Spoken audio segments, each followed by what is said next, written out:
Nashik police ने पकड़ा नकली नोट बनाने वाले गिरोह को। 50 और 100 के नोट बनाता था गिरोह प्रिंटर द्वारा और फिर बाजार में चलता था नकली नोट। नासिक की अवंड पुलिस ने 3 लोगों को गिरफ्तार किया, एक व्यक्ति फरार। पुलिस आरोपियों से पूछताछ कर रही है कि नकली नोट बनाने का सामान कहां से मिला और कैसे नोट बनाकर कहां चलाया गया।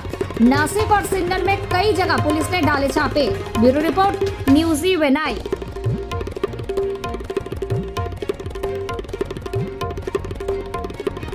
पोलीस स्टेशनचे गुन्हा शोध पथकातील अंमलदार संदीप गुरे यांना गुप्त बातमीदारामार्फत माहिती मिळाली होती की अंबर पोलीस स्टेशन हद्दीतील माऊली लॉन्सच्या जवळ एक इसम हा नकली चलनी नोटा घेऊन येणार आहे।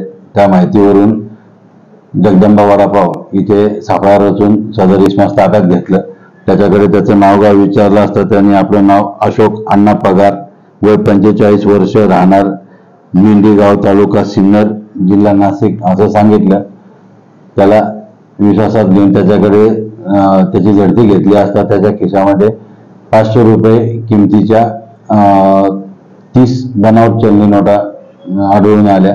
त्याच्याबाबत त्याच्याकडे चौकशी केली असता त्याने सदरच्या तो सिन्नर येथून आला असून त्याने सिन्नर येथे त्याच्या 2-3 मित्रांच्या मदतीनं सदरच्या नोटा ह्या स्कॅन करून प्रिंटरवर प्रिंट काढून केला असल्यावर सांगितलं। त्या नोटांचे जे नंबर होते, 4 नोटा होत्या, 4 नोटांचे 4 नंबरच्या नोटांची प्रिंट काढलेलं तेव्हा लक्षात आलं।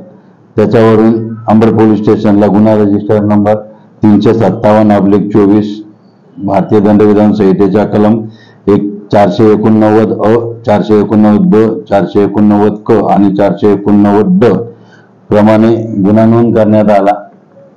सदरबाबत वरिष्ठांना माहिती देऊन वरिष्ठांच्या मार्गदर्शनाखाली माननीय पोलीस उपायुक्त परिमंडळ 2 मोनिका राऊत मॅडम तसंच माननीय सहाय्यक पोलीस आयुक्त अंबड विभाग शेखर देशमुख सर यांच्या मार्गदर्शनात टीम तयार करण्यात आली आणि पथकं पाठवण्यात आली। त्यावरून त्याचा दुसरा साथीदार हेमंत कोल्हे आणि नंदकुमार मुरकुटे हे दोघं मिळून आले। हेमंत कोल्हेला काल रात्रीच अटक करण्यात आली होती, मुरकुटेला आज सकाळी अटक करण्यात आलेली आहे। त्यांच्याकडून जे त्यांनी लॅपटॉप वापरलं ते लॅपटॉप आणि प्रिंटर असा सगळा माल हस्तगत करण्यात आलेला आहे।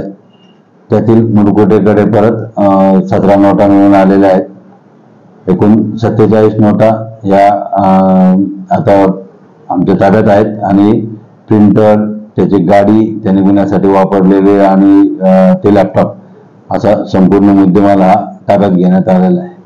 सर, या नोटांचा वापर कोण केलाय? ह्याच्यापैकी 2 नोटा त्यांनी IDBI बँकेच्या याच्यामध्ये वापरल्याचं ते सांगतायत, जिथे मनी डिपॉझिटर मशीन राहतं त्याच्यामध्ये ते ओरिजिनल नोटा आणि डुप्लिकेट नोटा एकत्र करून टाकल्याचा तो पगार सांगतोय आणि त्यातून त्या 2 नोटा गेल्याचे ते म्हणतात। तसंच एक नोट त्यांनी बसमध्ये कुठेतरी चालवली आहे